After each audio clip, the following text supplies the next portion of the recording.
Hello दोस्तों, नमस्कार प्यारे बच्चों। देखो दोस्तों, आज अपन रेलवे में आए हुए लेटेस्ट प्रश्नों का अपन सॉल्व करेंगे। रेलवे में आए हुए लेटेस्ट प्रश्नों को सॉल्व करेंगे दोस्तों, जो ध्यान दीजिएगा। इस तरह के प्रश्नों में दोस्तों बच्चों मैं ये बोलता हूँ कि कभी भी पूरा सॉल्यूशन नहीं किया जाता। पहले लैंग्वेज सेट करके डाटा तैयार करो और डाटा तैयार करने के बाद देखो कि इस डाटा में क्या मेरा यूनिट डिजिट आ रहा है, क्या इस डाटा से अपन विभाज्यता का नियम अप्लाई कर सकते हैं। इस तरह से क्वेश्चन को सोल्व करने में अपन जल्दीबाजी कर सकते हैं। ठीक है, देखिएगा। एक गांव की जनसंख्या 2,90,000 थी। पहले वर्ष में 5% की वृद्धि हुई और दूसरे वर्ष में 30% की वृद्धि हुई। 2 वर्ष के बाद गांव की जनसंख्या कितनी होगी दोस्तों? इसको ध्यान दीजिएगा। इसको अपन कैसे करेंगे? 2,90,000 थी, पहले वर्ष में 5% की वृद्धि हुआ बटा 100, दूसरे वर्ष में 30% की वृद्धि हुआ बटा 100। जो काट रहा है उसको काट दीजिए। 1 0 2 0 1 2 3 4। ये तो ठीक है, लेकिन बच्चों यहाँ देखने योग्य बात ही है कि अब 1 0 रहा है, अब गुना कीजिएगा तो एक ही जीरो यूनिट डिजिट रहेगा, 2 0 का भी नहीं होगा। तो जिस ऑप्शन का अंतिम में सिर्फ 1 0 है वही इसका ऑप्शन होगा।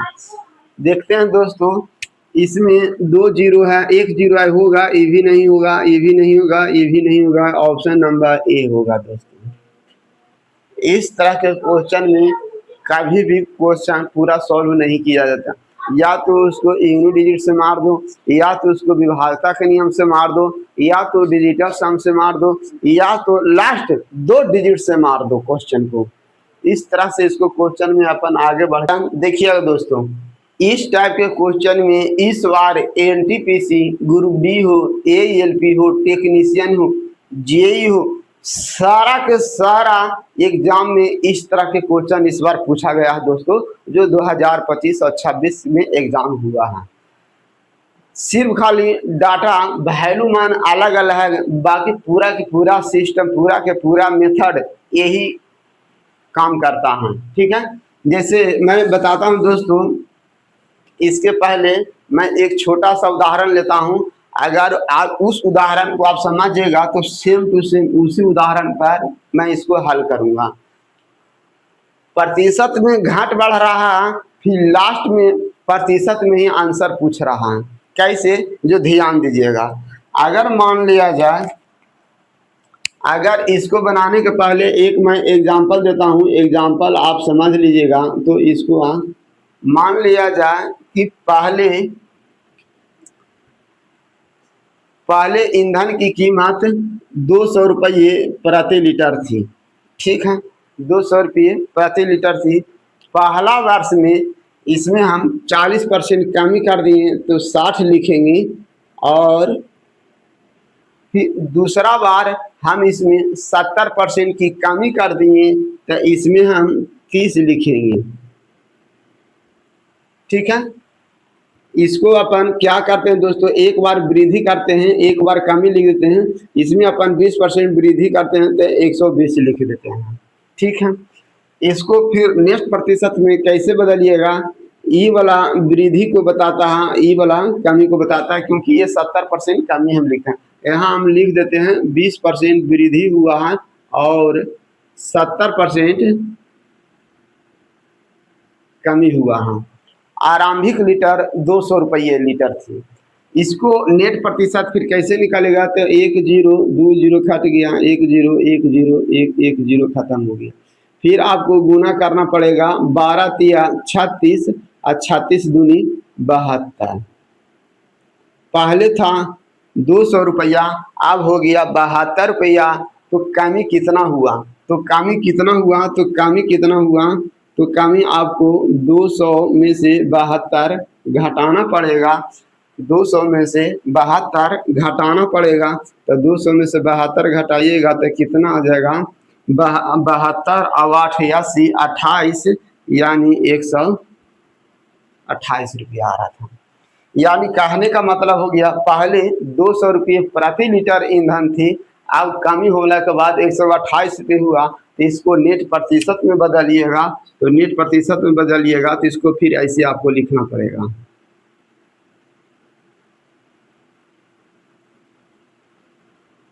कट गया, फिर आ गया कितना 68%, फिर आ गया 68% की कमी हुआ, 68% की कमी हुआ। अब सेम टू सेम दोस्तों इसी के उदाहरण को लेकर मैं इसको करता हूं। कैसे? सेम टू सेम इसी, अगर आप इस लैंग्वेज को अगर आप समझ गए दोस्तों तो सेम टू सेम इसको इसी उदाहरण पर हल करता हूं, क्योंकि यहाँ मेरे को इनिशियल वैल्यू की ज़रूरत था, तो यहाँ इनिशियल वैल्यू नहीं दिया हुआ है, प्रारंभिक मूल्य नहीं दिया था। हम प्रारंभिक मूल्य मानेंगे कि माना कि पहले 100 रुपये प्रति लीटर थी प्रारंभिक वैल्यू, ठीक है। इसमें प्रारंभिक लीटर नहीं था, फिर इसको वृद्धि कहा, तो जिसको जो वृद्धि प्रतिशत था उसको वृद्धि किए, जो कमी था उसको कमी किए, नेक्स्ट निकाले तब 72 आया। पहले 200 लीटर था, 72 हुआ, 128 रुपया की कमी हुआ, तो परसेंटेज में कमी हो गया। अब इसको अपन सेम टू सेम इसी उदाहरण के बदौलत बनावेंगे दोस्तों। अगर आप ये उदाहरण को अगर आप समझ गए होंगे तो मैं आशा करता हूँ कि भी क्वेश्चन आप समझ पाइएगा, ठीक है। कैसे, जो ध्यान दीजिएगा,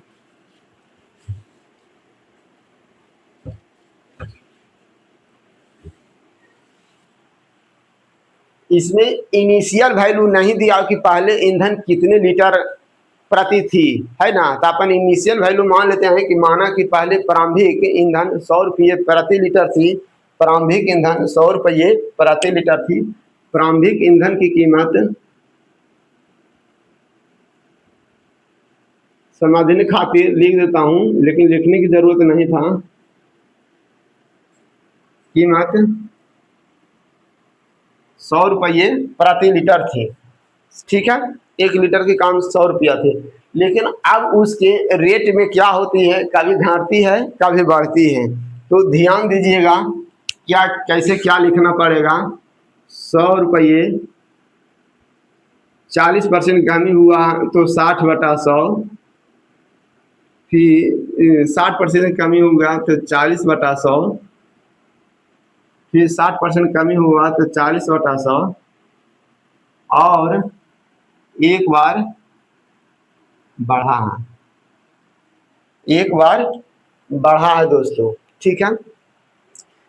यहाँ एक मैं नियम बताता हूँ दोस्तों, कभी भी इस तरह के संख्या में अगर कमी की संख्या ज़्यादा हो, कमी मतलब ज़्यादा बार आया, वृद्धि एक ही बार हुआ है, तो जाहिर सी बात है कि हमेशा कमी ही होता है, तो हमेशा कमी ही होता है। इसमें देखो 1 2 3 बार कमी हुआ है, एक ही बार वृद्धि हुआ है, तो कभी भी मूल्य में वृद्धि नहीं होगा। जो भी होगा, जो मूल्य में कमी होगा, कहने का मतलब हो गया जो भी ऑप्शन है जो वृद्धि वाला नहीं होगा वह हमेशा होगा जो कमी वाला होगा। तो वृद्धि वाला काट दीजिए, वृद्धि वाला काट दीजिए, ठीक है। वृद्धि वाला काट दीजिए। अब जो बचा, जो खाली बचा, कौन बचा, कमी वाला बचा। कमी इसमें भी है और कमी इसमें भी है, ठीक है।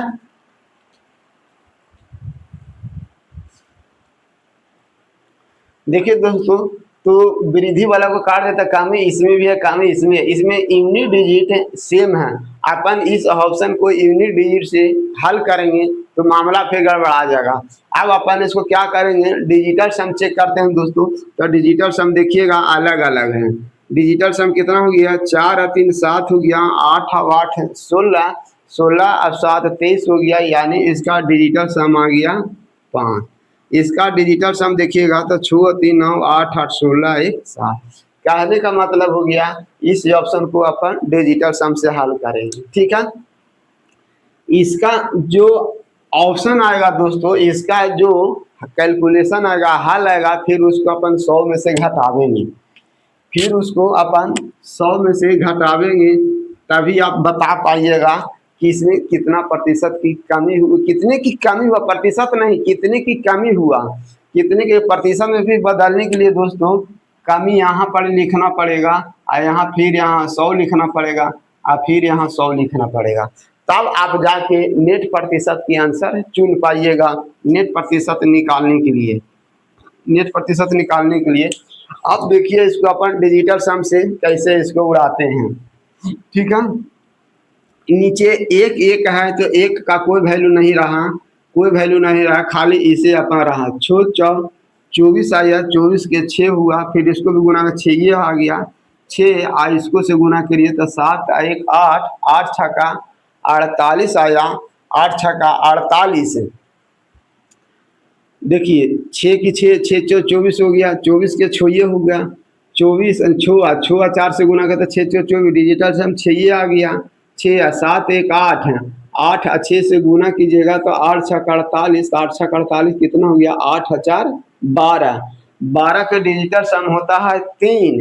इधर डिजिटल सम हो गया, इसको हम डीए से ले रहे हैं, डिजिटल सम इसका 1 हो गया, इसका डिजिटल सम 3 हो गया, फिर इसको घटाएंगे तो -2। जब डिजिटल सम में नेगेटिव में आता है दोस्तों तो उसको पॉजिटिव में बनाने के लिए 9 जोड़ दिया जाता है, तो इसको फाइनल डीएस हो गया, फाइनल डीएस हो गया 9 + 2 यानी 7। जिस ऑप्शन का डिजिटल सम 7 है दोस्तों वही इसका ऑप्शन होगा, तो ऑप्शन नंबर डी होगा दोस्तों, ऑप्शन नंबर डी होगा, क्योंकि यही संख्या का डिजिटल सम 7 आ रहा है। मैं एक बार फिर बोलता हूं दोस्तों, ये क्वेश्चन इस बार एएलपी टेक्नीशियन में फिर आ सकता है, रिपीट हो सकता है, क्योंकि इस टाइप के क्वेश्चन जितना एग्जाम इस बार जो हुआ है, जेई हो, एएलपी हो, ग्रुप बी हो, कोई भी एग्जाम हो, सभी में सभी ये क्वेश्चन रिपीट हुआ है इसी टाइप का। ठीक है, तो इसको आप हम दो ये मेथड से बनाए, तीसरा मेथड भी और है दोस्तों, ऐसा बात नहीं। तीसरा में सक्सेसिव रेशियो मेथड चलता है। ठीक है, यहाँ 4% की कमी हुआ है तो इसको फ्रैक्शन में लिखिएगा तो कितना हो जाएगा, 4% की कमी तो 4, इसको फ्रैक्शन बदलिएगा तो 2/5 हो जाएगा, 2/5 को फिर लिखना पड़ेगा, 5:3 लिखना पड़ेगा। उस तरह से मेथड से भी अपन इसको हल कर सकते हैं, ठीक ना। लेकिन आपको जो सहूलियत होए, लेकिन मैं तो आपसे बताता हूँ कि सबसे बेस्ट मेथड ये है, आना तो फिर यूनिट डिजिटल सम या यूनिट डिजिट से मार के आगे बढ़ो, वो मेथड आपको जटिल कर देगा, गुना भागा जाएगा। कोई वैसा रेशियो सक्सेसिव रेशियो रहता है जो काट छट जाता है तो सिंगल बनता है, तो उसमें आसान हो जाता है। ठीक है, उसको भी मैं तरीका बता देता हूँ कि एक क्वेश्चन और दूसरा मेथड से कैसे बनेगा। ये हुआ दोस्तों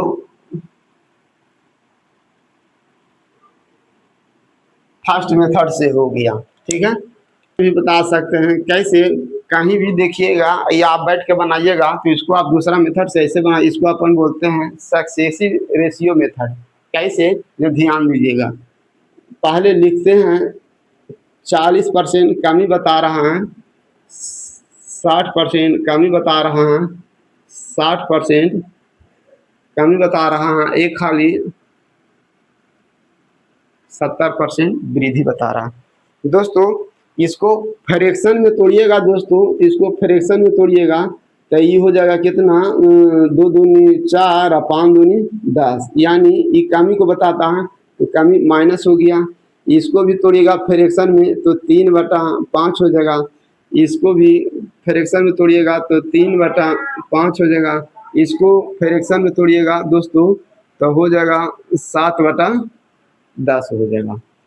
ठीक है, अब इसको देखो सक्सेसिव रेशियो में बदलते हैं कैसे, 5 2 कमी हो गया तो 3 हो गया, ये भी 5 था, ये भी 3 कमी हो गया तो 2 हो गया, हाँ ये भी 5 था तो कमी हो गया तो 2 हो गया, ये 10 था, 10 से 17 बढ़ गया दोस्तों तो कितना हो गया, 10 से 17 बढ़ गया तो ये हो जाएगा 17, चूँकि वृद्धि है तो जुटता है तो 10 और 17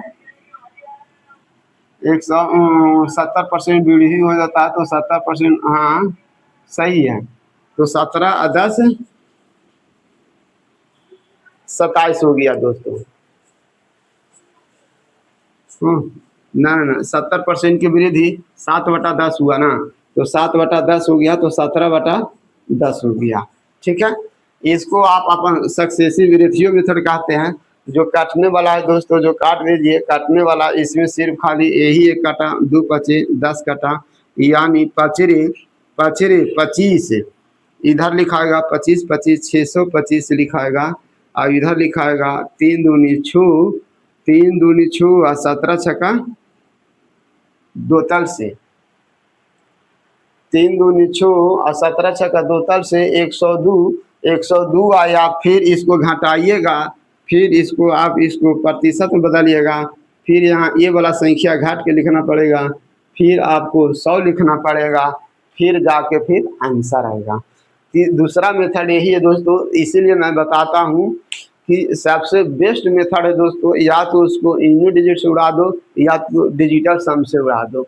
सक्सेसिव में जो कट जाता है वो तो उस स्थिति में आसान आता है, नहीं से और जटिल भी ये बना देता है इसको। इसीलिए मैं सलाह देता हूँ कि इसको डिजिटल सम से या यूनिट डिजिट से मार के आगे बढ़ दिया करो।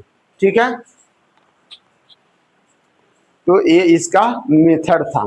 3 महीनों में 30%, 20% और 50% घटती है, लेकिन चौथे महीने में 40% बढ़ जाती है। तो चौथे महीने में ईंधन की कीमत में इसकी मूल कीमत की तुलना में कितने प्रतिशत की वृद्धि या कमी होगा?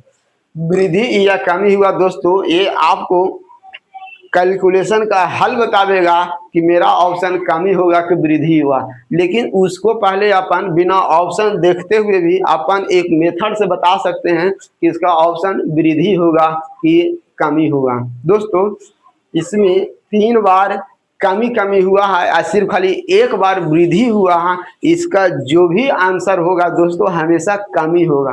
क्यों? क्योंकि कमी का रेशियो ज़्यादा है और वृद्धि का रेशियो एक ही बार यूज हुआ है, इसीलिए जो भी ऑप्शन होगा दोस्तों वृद्धि वाला नहीं होगा, आप पहले कमी ही वाला होगा। तो जो वृद्धि हो गया दोस्तों वो ऐसे पहले काट दो। ठीक है, क्यों? क्योंकि कमी की संख्या ज्यादा बार है, 1 2 3 बार कमी हुआ और एक ही बार वृद्धि हुआ, इसीलिए जो भी ऑप्शन होगा कमी वाला होगा, वृद्धि वाला नहीं होगा। 2 ऑप्शन छटा गया दोस्तों, बाकी बचा ए।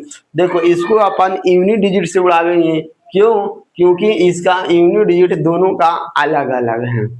इसका यूनिट डिजिट 2 है, इसका यूनिट 8 है। तो देखिए इसको यूनिट डिजिट कैसे से हल करते हैं। इसका भी वैसा ही दोस्तों, प्रारंभिक इनिशियल मानना पड़ेगा, ईंधन की प्रारंभिक लीटर 100 रुपये प्रति लीटर थी। ठीक है, तो 100 रुपये प्रति लीटर थी, तो कैसे इसको हल करेंगे तो ध्यान दीजिएगा। ठीक है,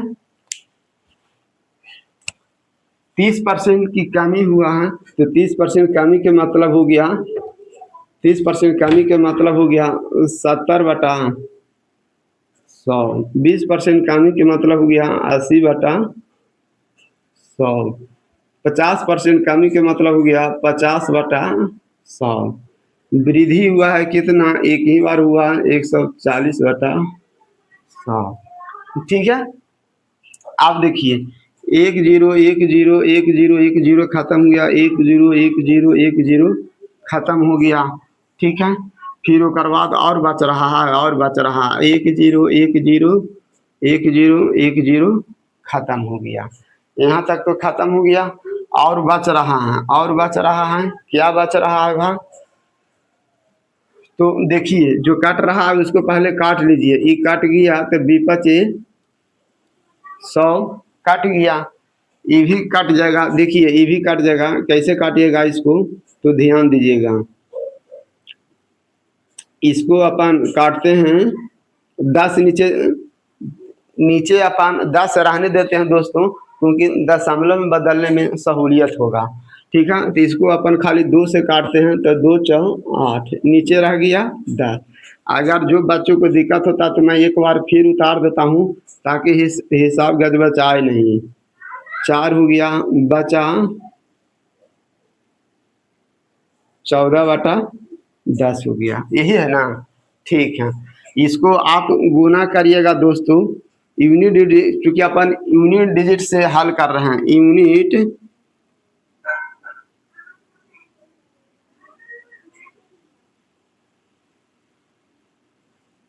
यूनिट डिजिट देखिएगा, 4 चौ 16, 4 चौ 16 और 6 सते 42, दो आएगा, दो आएगा, इसका दो आएगा। तो इसको 10 में से दो घटाइएगा दोस्तों, इसको 10 में से दो घटाइएगा तो इतना आएगा 8। और जिस ऑप्शन का दशमलव में 8 है दोस्तों, वही ऑप्शन होगा, ऑप्शन नंबर बी होगा।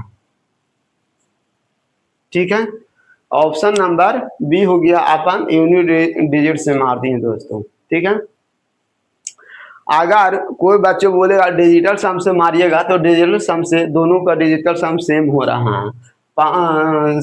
7 2 9 5 की 5, 8 6 14, 14 को जोड़िएगा तो 4 1 5, दोनों का डिजिटल सम एक हो रहा है, इसीलिए अपन इसको डिजिटल सम से नहीं बनाते। अगर दोनों का डिजिटल सम भी अलग अलग रहता और यूनिट डिजिट भी अलग अलग रहता, तो आप या तो डिजिटल सम से बना देती है तो भी वही आंसर आता, और यूनिट डिजिट से बनाते तो भी आंसर वही आता। तो इसका यूनिट डिजिट दोनों को अलग अलग था, इसीलिए अपन इसको यूनिट डिजिट से मारे, क्योंकि डिजिटल सम दोनों के सेम आ रहा है। ठीक है, तो इस तरह के क्वेश्चन दोस्तों समझना पड़ता है। यानी इसका यूनिट डिजिट जो भी होगा, जो 0.8 वाला होगा, और 0.8 वाला एक ही ऑप्शन है, जो ऑप्शन नंबर बी होगा। तो इस तरह के क्वेश्चन दोस्तों, इसको अपन सक्सेसिव रेशियो मेथड से भी बनाएंगे, तो सक्सेसिव रेशियो मेथड से हिसाब थोड़ा लेंदी हो जाएगा। ठीक है, उससे भी आंसर आ जाएगा, ऐसा बात नहीं। इसका दो ऑप्शन हुआ ना, यूनिट डिजिट, डिजिटल सम, तीसरा सक्सेसिव रेशियो मेथड हुआ। ठीक है, देखिएगा दोस्तों। ठीक है, बोल रहा है यदि ए का वेतन बी से 143% अधिक है, तो बी का वेतन ए के वेतन से कितना प्रतिशत कम है। दोस्तों, इसका एक ट्रिक भी होता है। ट्रिक क्या होता है जो मैं बता देता हूँ। ठीक है,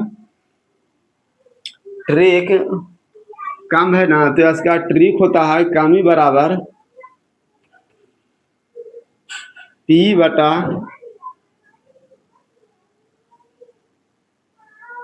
सब होता है। ठीक है, जब P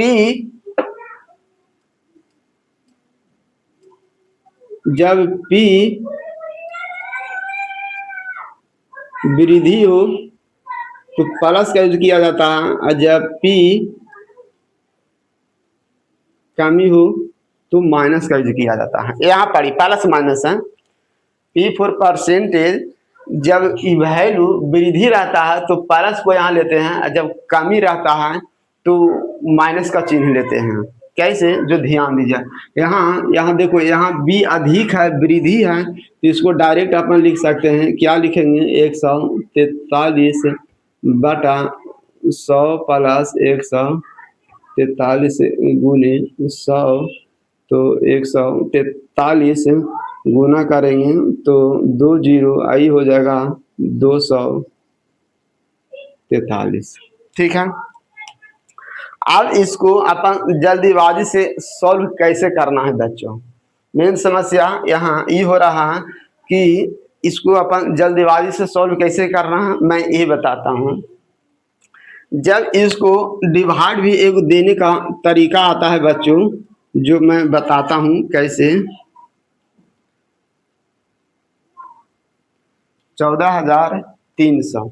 ठीक है, जब 243 से भागा दीजिएगा तो ना ऑप्शन को अपन को 8 मरतबे ढूंढना, ना अपन को 10 मरतबे ना ढूंढना, ना अपन को 7 मरतबे, तो ढूंढना क्या भैया, जो ऑप्शन में जो दिया रहेगा शुरुआती, वही ऑप्शन में यहाँ पर लगेगा। तो या तो ऑप्शन एरा में दिए, या तो 6 ढूंढेंगे, या तो 5 मरतबे ढूंढेंगे। तो 6 मरतबे ढूंढते हैं, तो 6 मरतबे ढूंढते हैं, तो मोटा मोटी दिमाग लड़ाइए, 6 मरतबे ढूंढते हैं तो 1430 होता है। तो 2 से अगर 243 है, अगर 200 से 600 में गुना करते हैं तो 2 6 1200 हो गया। और फिर 40 से 6 मरतबे गुना करते हैं तो 4 6 24, यानी कितना हो गया, 12 और 2 1440 हो गया। 1440 हो गया, और जबकि यहाँ पर कितना है, 1430 हो गया। तो कहने का मतलब हो गया 6 मरतबे कैंसिल हो गया। 6 मरतबे कैंसिल हो गया। अब बाकी समस्या रहा सम में 5 मरतबे। तो कहने का मतलब है कि 5 मरतबा आँख मूंद के पहले 5 मरतबा भी लगा दो। आँख मूंद के 5 मरतबा भी लगा दो तो 3 पचे 15 हो गया, 4 पचे 20 और 1 21 हो गया, और 2 पचे 10 और 2 12 हो गया। इतना मरतबा भी तो आप समझ गए होंगे। 2 में से 1 गया, 1 हो गया, 4 में से 2 गया, ये हो गया। ठीक है, सिंगल यूनिट तो चुना गया कि जो ऑप्शन होगा जो 5 वाला होगा। अब समस्या रहा लास्ट वाला, इसमें उसके दहाई वाला। उसके बाद ये देखिए कितना हो गया सेकंड डिजिट, इधर 9 हो गया, इधर 6 हो गया, इधर 8 हो गया। अब समस्या रहा कि अब टेबल 2 बार पढ़ते हैं कि 3 बार पढ़ें कि 4 बार, को जो ऑप्शन में है वही टेबल थे। एक अपन मोटा मोटी अंदाज ले लेते हैं, ये 200 है, इसको 2100 के पास लाना है। तो 2100 के पास लाना है तो आप दिमाग लड़ाइए। 8 मरतबा पढ़ते हैं तो 8 दूनी 1600 आता है। 6 मरतबा पढ़ते हैं तो 6 दूनी 1200 आता है, जबकि अपन को पहुंचना है 21 मरतबा।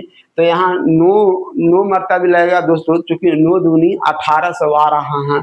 कब? जब 200 का टेबल पढ़े तब, और उसमें चूंकि 40 और है पढ़ा, तो 40 और पढ़ेंगे तो आ जाएगा लगभग दोस्तों यही जो ऑप्शन नंबर होगा 9 मरतबा लगेगा। और 9 मरतबे का मतलब यहाँ इसका हो गया 5 ऑप्शन नंबर बी। इसका इस तरह के टेबल पढ़ा जाता है दोस्तों। ठीक है, जो बच्चों को ये ट्रिक याद नहीं रहेगा तो दूसरा मेथड अपन कैसे बनाएंगे, दूसरा मेथड भी बनेगा दोस्तों, कोई बात। दूसरा मेथड अपन इसको लैंग्वेज से सेट करेंगे। जैसे जैसे लैंग्वेज किसको क्या निर्भर है उस पर अपन सेट करते हैं। ये तो अपन ट्रिक से बता दिए। पी वृद्धि का तो वृद्धि लिए, पी कमी रहता तो माइनस का यूज करते हैं। ठीक है, चलिए कैसे क्या करा नहीं करा लैंग्वेज पढ़ते हैं, अपन को सेट करते हैं। ए बी हो गया। अब देखते हैं कौन किस पर निर्भर है। ए का वेतन बी से अधिक है तो बी अपन चूंकि परसेंटेज में जोड़ घटाव की क्रिया डायरेक्ट 100 पर होती है दोस्तों, तो ये बी 100 है तो ए हो गया कितना 243 हो जाएगा। क्योंकि इसे 100 अधिक है तो ई हो जाएगा 243 है। ठीक है, अब क्या बोल रहा है, अब क्वेश्चन बोल रहा है दोस्तों ये 100 तो ये हो गया 243 है। 243 हो गया तो फिर बोल रहा है बी का वेतन ए के वेतन से कितने अधिक कितने कम है। सही बात है, बी के वेतन ए के वेतन से कितने कम है ना। तो यहाँ कमी हो गया दोस्तों, इसका पेमेंट इससे कम है, इसका पेमेंट इससे कम है, तो इसका पेमेंट एक से कितना कम हो गया 143 कम हो गया। इसका बी का पेमेंट ना पूछ रहा है, बी का वेतन ए के वेतन से कितना कम है तो 143 कम है।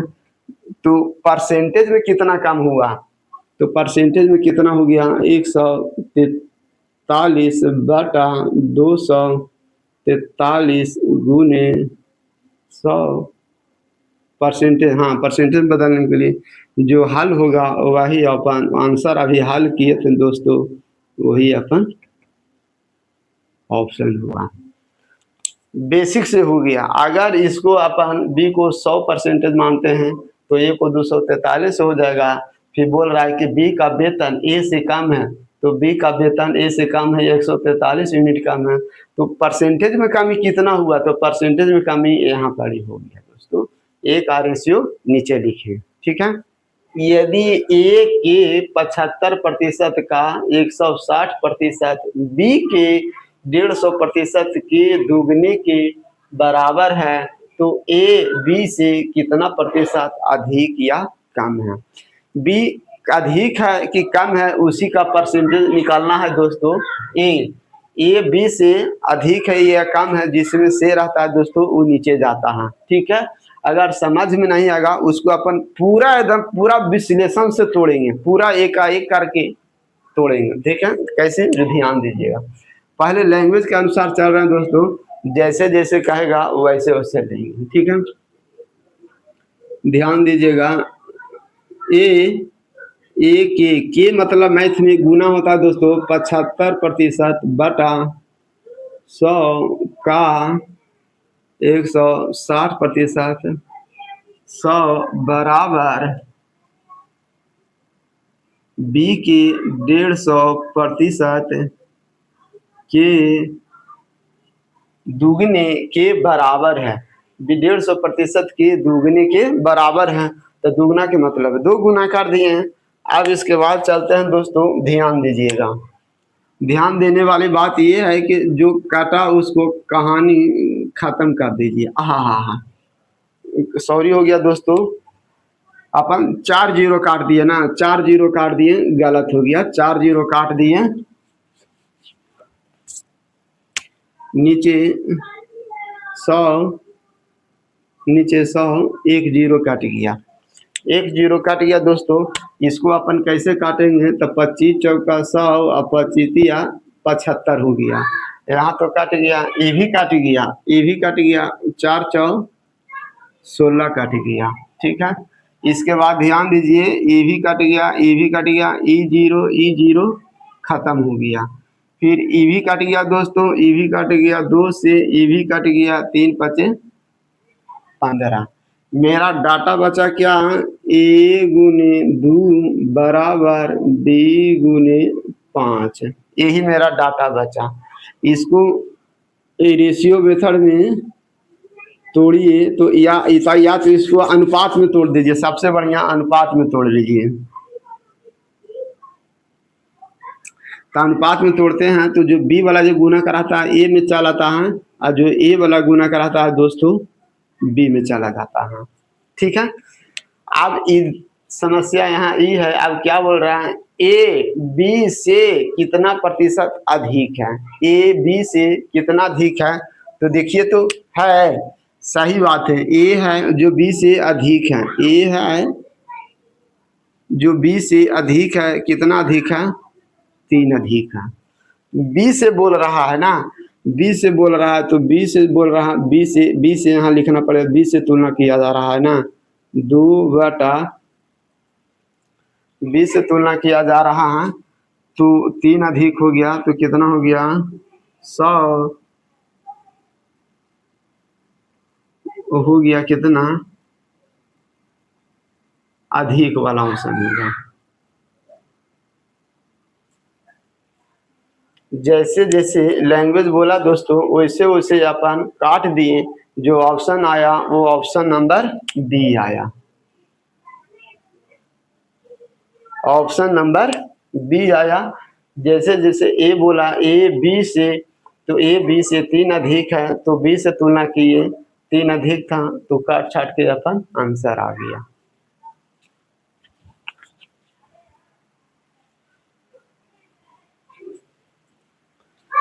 जो बच्चों के यहाँ इसको तोड़ने में दिक्कत आता होगा दोस्तों, उसको मैं डिटेल से थोड़ा बता देता हूँ, इस लैंग्वेज को रेशियो में कैसे बदला जाता है।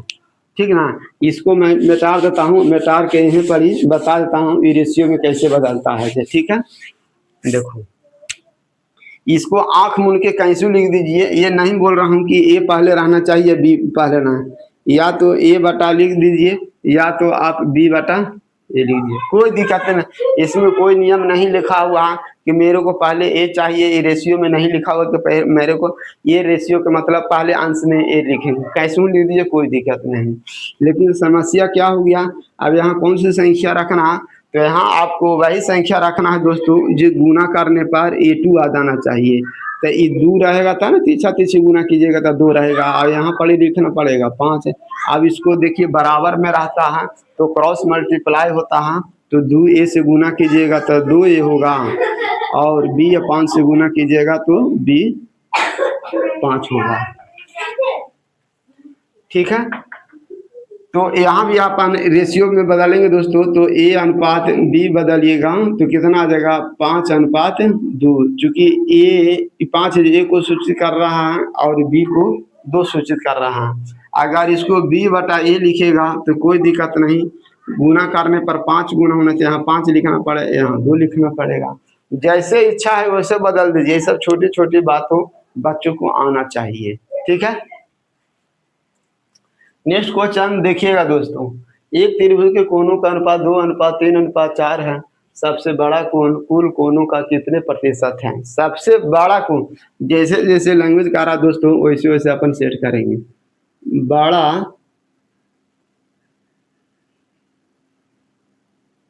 कोण क्या बोल रहा है, कुल कोण का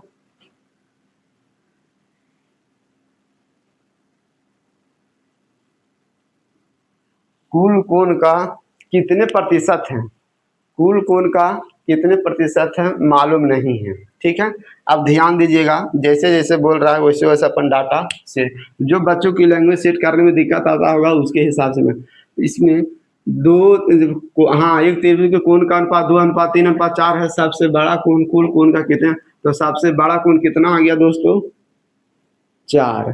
कुल कोण कितना हो गया 2 3 5 5 4 9 गुने 1 बटा 100। ठीक है, एक्स का मान निकालना है, वही आंसर आ जाएगा। तो इसको एक्स का मान कैसे निकालिएगा, तो ये हो जाएगा कितना 400 बटा 9x। तो x बराबर कितना होगा, x बराबर कितना होगा 9। 9 से भागा दिएगा तो 9 चौ 36 आ जाएगा, फिर 4 आ जाएगा, 9 चौ 36 आएगा, 4.4 आ जाएगा। ठीक है, लेकिन नियम बोल रहा है कि निकटतम पूर्णांक, निकटतम पूर्णांक मतलब किसके पास ना के, ये 44 के पास जा रहा है कि 45 के पास, 44 के पास आ रहा है, इसीलिए इसको 44% आंसर आएगा दोस्तों। ऑप्शन नंबर ए होगा। जो बच्चों को ये दिक्कत होता है करने में उसके हिसाब से मैंने मान लिया। जहाँ नियम है, जहाँ बोल देता है कितने प्रतिशत, वहाँ आप एक्स मान सकते हैं, कोई दिक्कत नहीं। अगर डायरेक्ट आप हल करना चाहते हैं तो डायरेक्ट इसको अपन ऐसे भी हल लिख सकते थे, समझने के खातिर हम लिख दिए बड़ा कोण कुल कोण का। तो कुल कोण का कुल कोण से जो जिससे रिलेशन बनता है, जिसे संबंध बताता है, उसको अपन हर में लिखते हैं। तो बड़ा कोण कितना हो गया 4, कुल कोण कितना हो गया 9। एक लाइन में लिखना चाहते हैं तो ऐसे भी अपन हल करके सकते हैं। तो इसका भी आंसर हल कीजिएगा तो 44 पॉइंट आएगा। ठीक है, तो ये समझने खातिर अपन को ऐसे लिख दिए। अगर डायरेक्ट अपन मारना चाहते हैं तो ऐसे लिख सकते हैं, डायरेक्ट बड़ा कोण कर रहा, बड़ा कोण कुल कोण का कितने प्रतिशत है, तो डायरेक्ट इसको अपन ऐसे भी लिख सकते हैं, दोनों के आंसर सेम आएगा। ठीक है,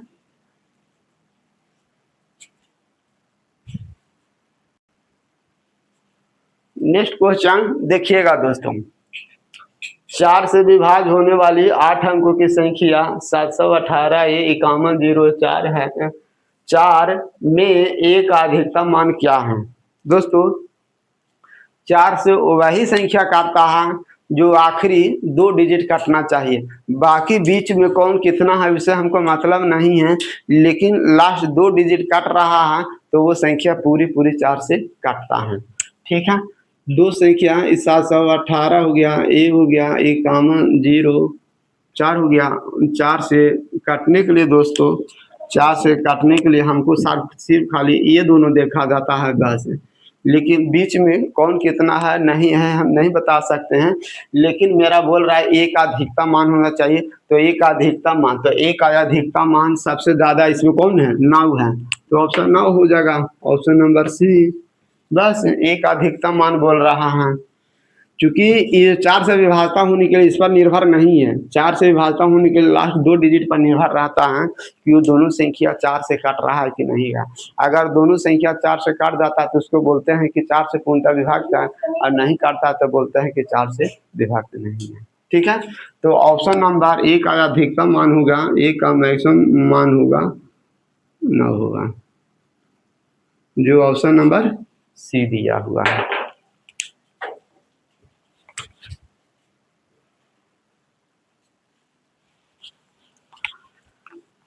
नेक्स्ट क्वेश्चन देखिएगा दोस्तों। संख्या 22.12 को रूप में लिखना है। ठीक है, जहाँ पी और क्यू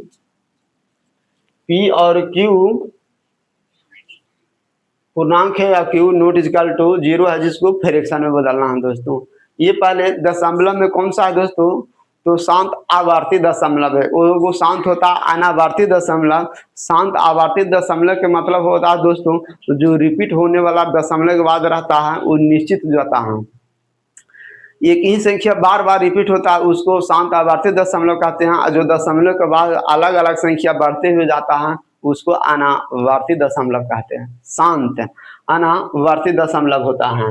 ठीक है, तो इसको दोस्तों अपन एक लॉजिक बताए थे, लेकिन देखो दोस्तों मैथ या कोई भी सूत्र कोई भी तो आप अगर लंबे लंबे समय तक याद करना चाहते हैं तो उसको लॉजिक बना बना के याद करो। ये क्वेश्चन ग्रेजुएशन लेवल 2026 में है।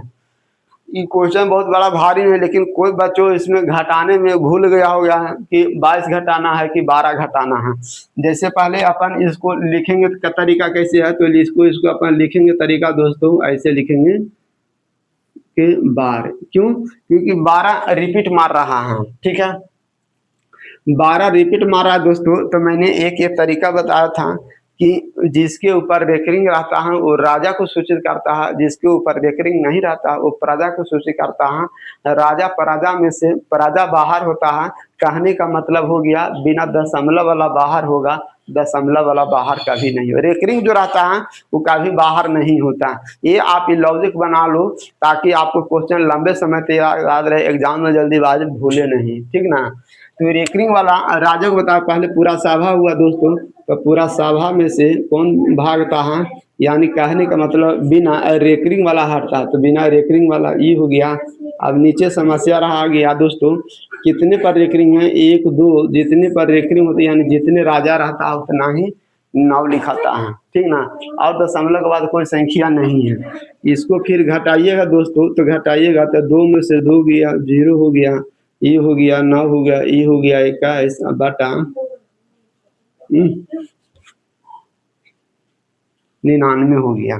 अभी जाहिर सी बात है कि 33 99 आ रहा है, 3 से कट रहा है दोस्तों, 3 से कट रहा तो 33 तो सभी आ गया, लेकिन समस्या रह गया ऊपर वाला। तो ऊपर वाला दोस्तों जब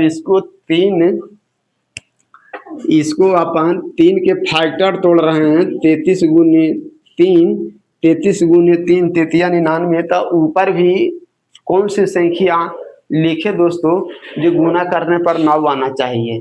3 मुझे 3 का टेबल पढ़ने पर ऊपर 9 आना चाहिए, तो 1 और 3 से गुना करेंगे तो 9 नहीं आएगा, 4 और 3 से गुना करेंगे 12 नहीं, 3 और 3 से गुना करेंगे दोस्तों तो 9 आ जाएगा, जो ऑप्शन नंबर सी हो जाएगा। उसको आप काटिएगा तो यही होगा दोस्तों। ठीक है, बोले कैसे, 33 और 3 से गुना कर रहे हैं तो 3 यानी 3 दोनों में कॉमन है, इसको भी 3 से गुना करेंगे तो 33 आ जाएगा, जो ऑप्शन नंबर सी हो गया। ठीक है दोस्तों, तो आज के लिए क्वेश्चन यही तक रहता है दोस्तों। नेक्स्ट अपन